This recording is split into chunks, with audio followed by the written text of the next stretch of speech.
The 2025 free agency period continues, and so does Brandon Beane. This week on a bonus episode of the Wandering Buffalo podcast. Get your hands on stylish t-shirts, hoodies, and more at wearbuff.com. That's WEARBUF.com. And make sure to use the promo code TWB at checkout for 20% off your first order. Stay Buffalo proud with Wear Buff. You're now listening to the Wandering Buffalo podcast with your host, Justin Goddard.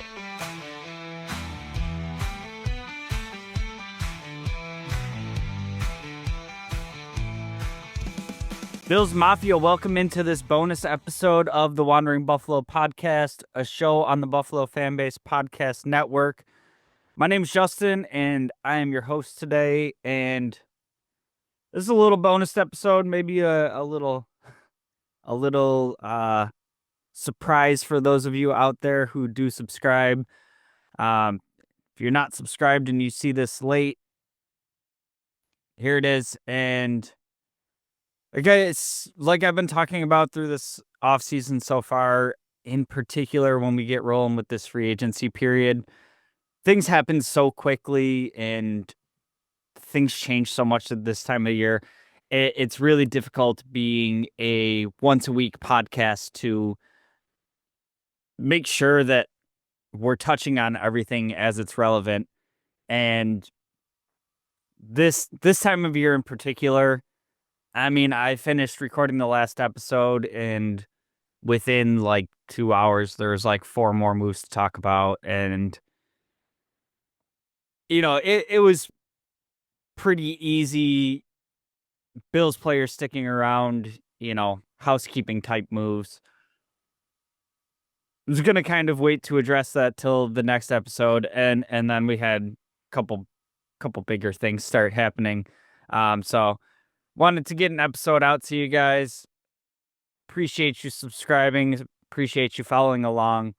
And we're going to get into some of the moves here. And like I said, there's so much that has happened between then and now. And, between everything I've been reading and listening to and what I've already talked about, there's some overlap here. My apologies if there's any little moves that I might have missed out on here. Roast me for it in the comments, but I think we're pretty up to date here. And the first big move, obviously, here being the Josh Allen extension. And this is awesome. I'm spoken so much about how happy I am that Josh Allen is our quarterback. He gets, $330 million contract, $250 million of it guaranteed. And there's not a ton for me to say on the contract, right? Like I'm super happy that, he was compensated to get up there where he belongs. I love that we're locking in Josh Allen, and there's, no question about that. Not that there ever really was. The Bills are never letting him go anywhere. I hope he retires a Bill. I think the underrated part of this contract extension is, the average annual value coming in around $55 million. And, we have quarterbacks out there still. Dak Prescott making more. There's going to be quarterbacks that, get their next extensions and outpace Allen again after, everything he's accomplished with this team after coming off an MVP season.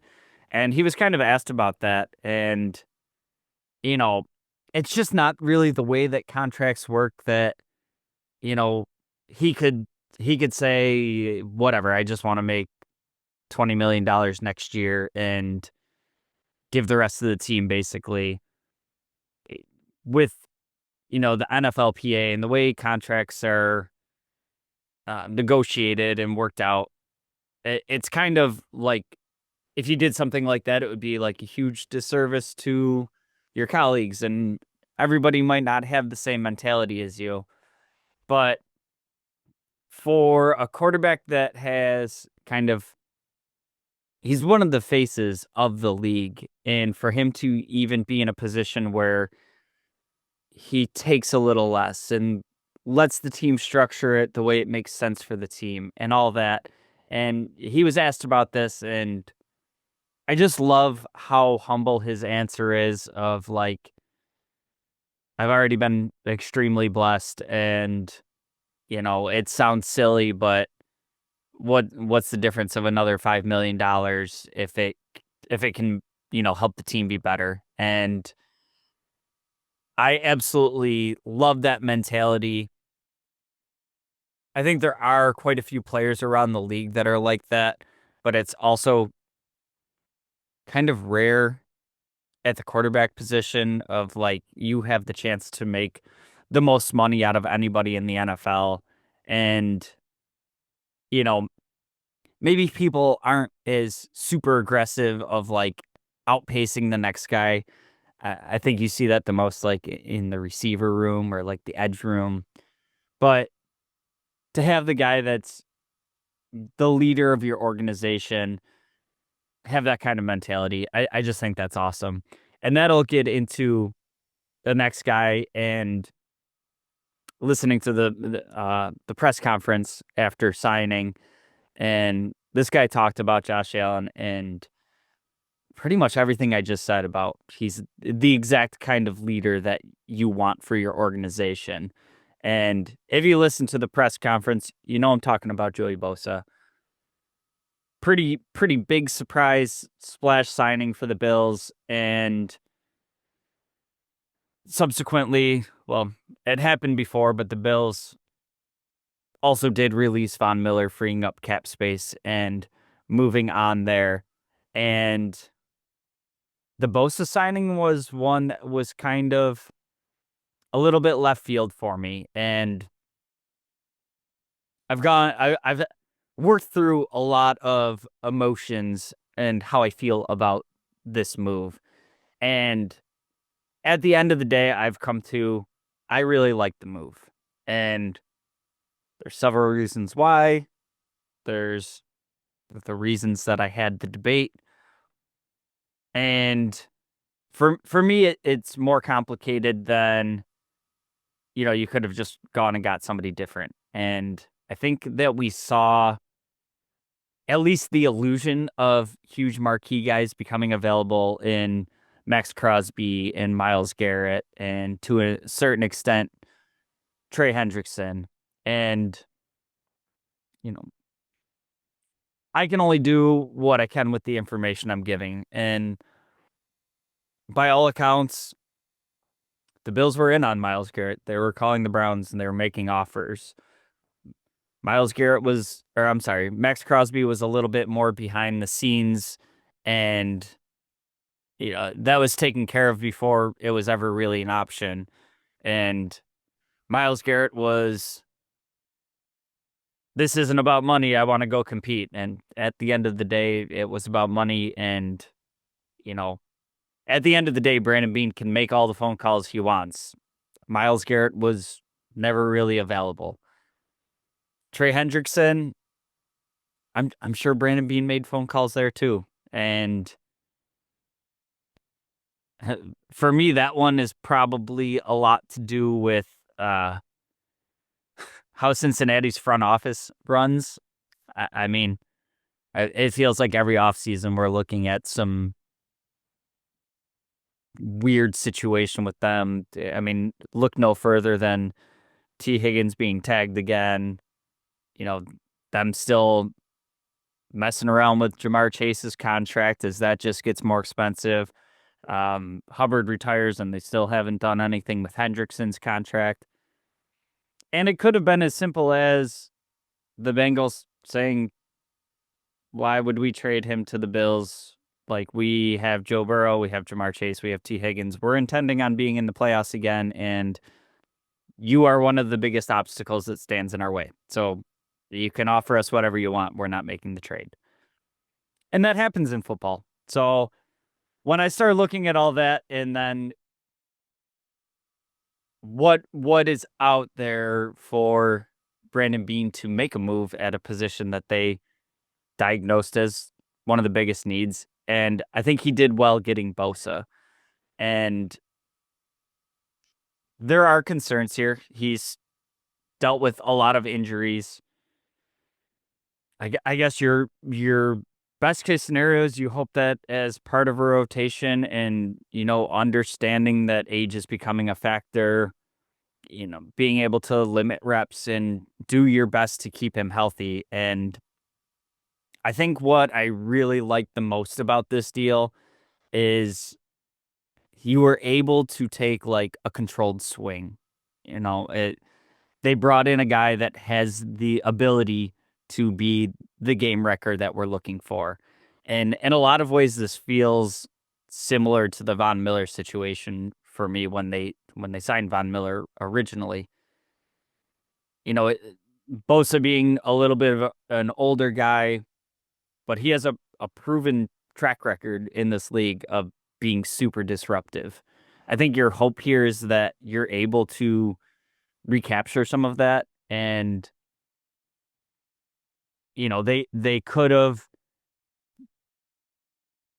done this same plan with just bringing Von Miller back. I think the difference here is you got Joey Bosa, who's about 5 years younger than Von Miller, and you hope that that's a contributing factor, that you get a little bit more juice out of him, maybe a little bit of a better chance of him staying healthy. But what I really like is that this is a 1-year deal, and it's a gamble. He could, you know, face some of the same injury stuff that he's been dealing with, and it's a bust of a signing. But guess what? You have the opportunity to be done in 1 year, and hopefully in the meantime, you've maybe added through the draft. If you got your eyes on some free agents next year, maybe you get a little bit more development from some of the guys on the roster. But in 1 year, you get to reevaluate it, and you're not tied to him for another 3 years and a bunch of dead money. And kind of capitalized on the injuries that he's dealt with and, some of those struggles. And you got him on, by my standards, a very reasonable, like 1 year prove it deal. And to me, your best case scenario is he comes in, he balls out, he's a free agent next offseason. You've drafted replacements in the meantime. You say thanks for everything, and you let some other team pay him, 4 years, 100 million, something like that. And maybe at that point you even get the comp pick bingo involved there. To me, this is a very low risk and potentially very high reward situation. And I don't think you get to see that very often with these like premier edge rushers. Another signing the Bills made was Derek Foster, previously of the Washington Commanders. And I think this one is kind of quietly a really good sneaky ad. This is a guy that 4th-round pick. He was playing really pretty good football in Washington. I'd be lying if I said, this was a name that just household name for me, is we signed him and I knew immediately what we're talking about and everything. But as I flipped through and watched some of him playing, it really seems like he was on an upward trajectory. New regime comes in Washington. He dealt with an injury, and all of a sudden he's kind of the odd man out. And I talked about on the last episode how I wasn't expecting any real investments in this room. I think the Bills are very comfortable with Cole Bishop and Taylor Rapp going into the season, and I wasn't expecting much for moves. What happened 45 minutes later? I think this one was actually like the day after. Whatever. Hyperbole is fun. They signed Derek Forrest, and I think that he shows a lot of ability, and I'm just always super confident with McDermott, Babbage to another extent, being able to develop particularly the safety position. They've gotten a ton of production out of late round picks, undrafted guys, cast offs from other teams. And I think there's a chance that this could be another guy in line for that. And I'm not saying it will be, I'm saying it has the potential to be. And what I do find interesting here is I do think they're comfortable with Rapid Bishop. So where does Forrest fall into this role? I'll be super excited to see how this plays out. I think Bishop started playing well towards the tail end of last season, but I don't think, he was doing anything crazy, absurd, outside of being a significant investment to just be handed the job. So I think at the very least he's coming in, he's pushing those two dudes to, hold on to their jobs. Oh, and not to mention, as I would predict no moves being made at the safety position, the Bills were able to bring back Damar Hamlin as well. And this is one that's interesting to me, just in the idea of like how kind of polarizing Damar Hamlin is in the Bills community. And I think he kind of hit the market, was hoping for, like a top safety starting money, and just kind of wasn't out there. And, my first response to seeing that the Bills brought back Damar Hamlin was kind of like, be interested to see, what this contract looks like. And it comes in as like 1 year, $2 million. It's not a contract that I would look at and say, like, I expect him to be a week one starter. I didn't expect him to be a week one starter last year either. So who knows what happens, but I I think Damar Hamlin played better than he gets credit for last season. And I've said this many times. I think he simultaneously played better than he gets credit for last season, and that it was also a pretty obvious upgradable position. And I think this signing kind of shows that. Like, comes in, he's valuable depth. He's a guy that has, almost 2 full seasons starting in this system.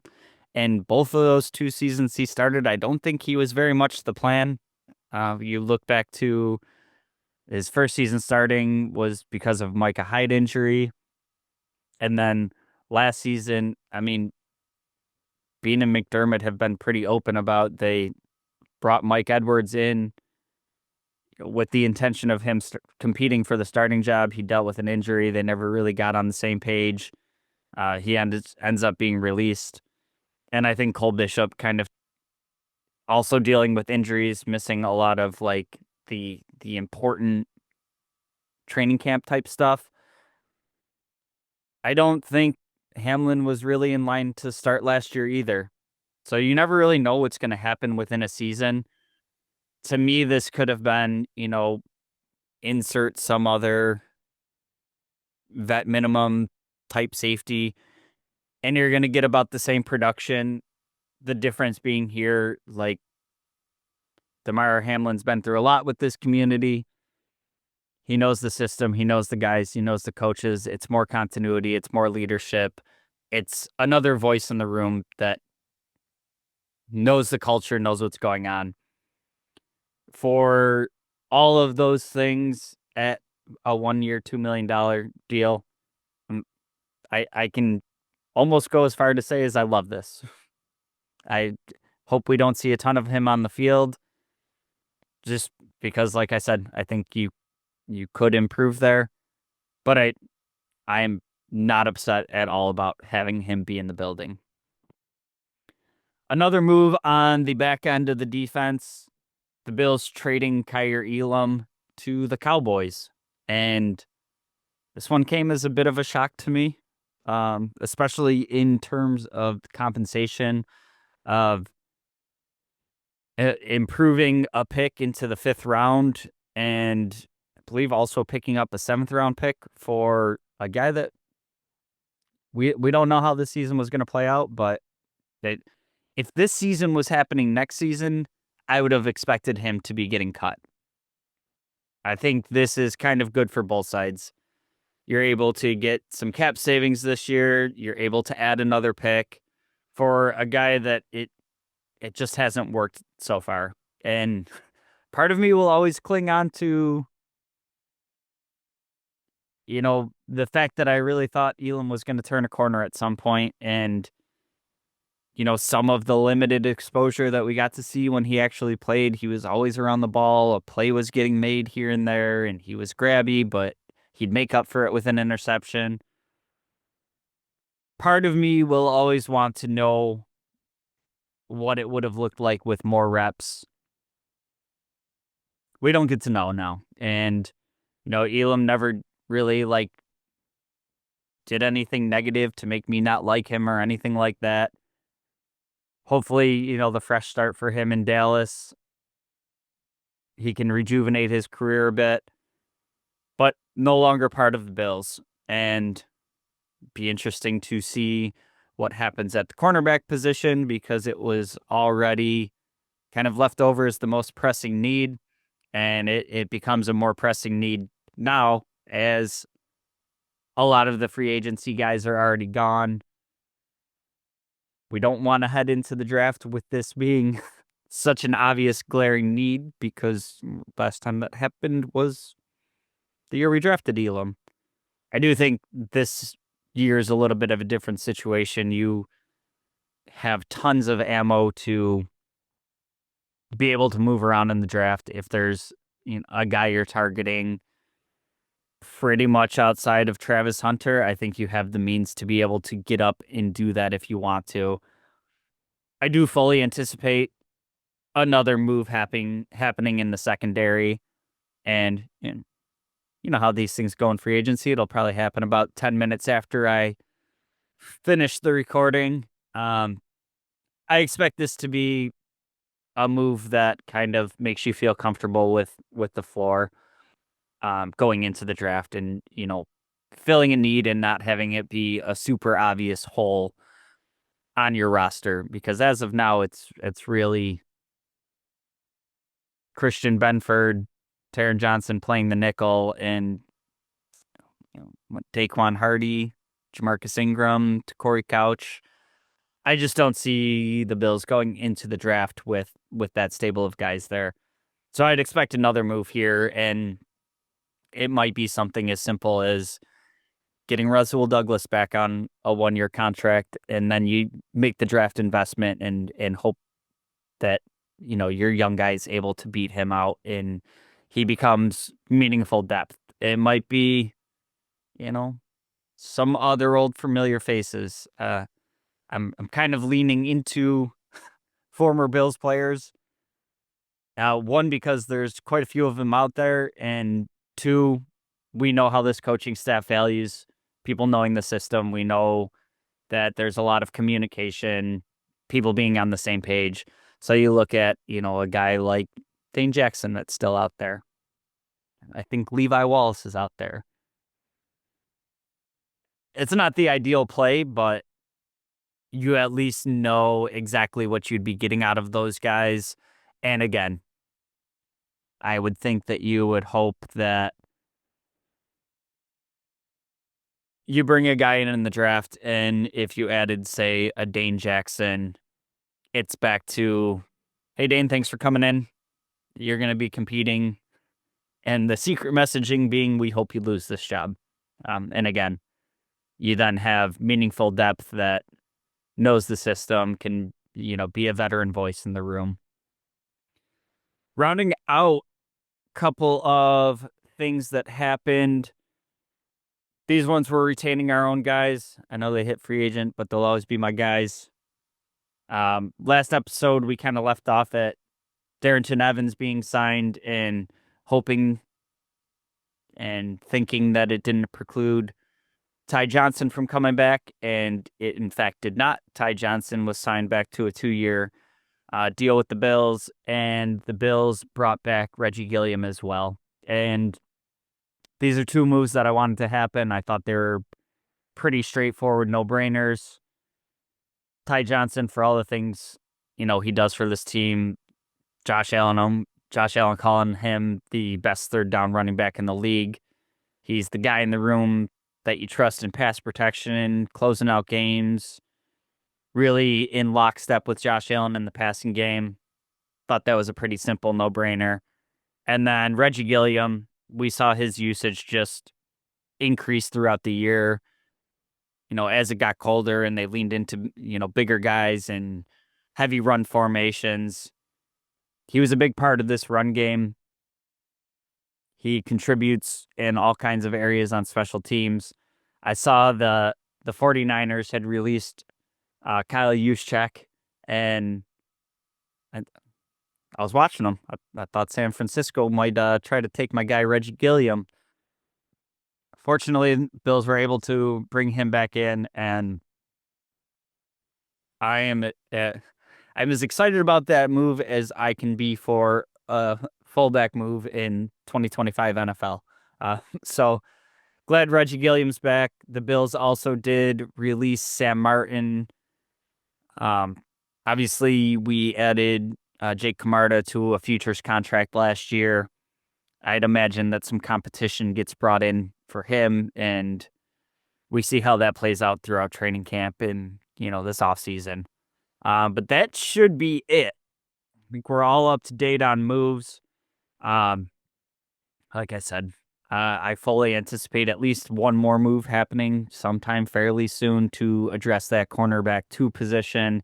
Kind of depends to what degree that's addressed, but expect another move there coming shortly. I want to thank you for tuning into this bonus episode. Thank you for subscribing if you're seeing this on your feed. If you're getting this and you're not subscribed, make sure you're not missing any episodes, and just click that subscribe button. The likes, the shares, they all help us. Make sure you're checking out the website. Got some articles going up, merch there, all the good things. Thank you again for tuning into this week's episode. We will see you shortly. Until then, and as always, go Bills.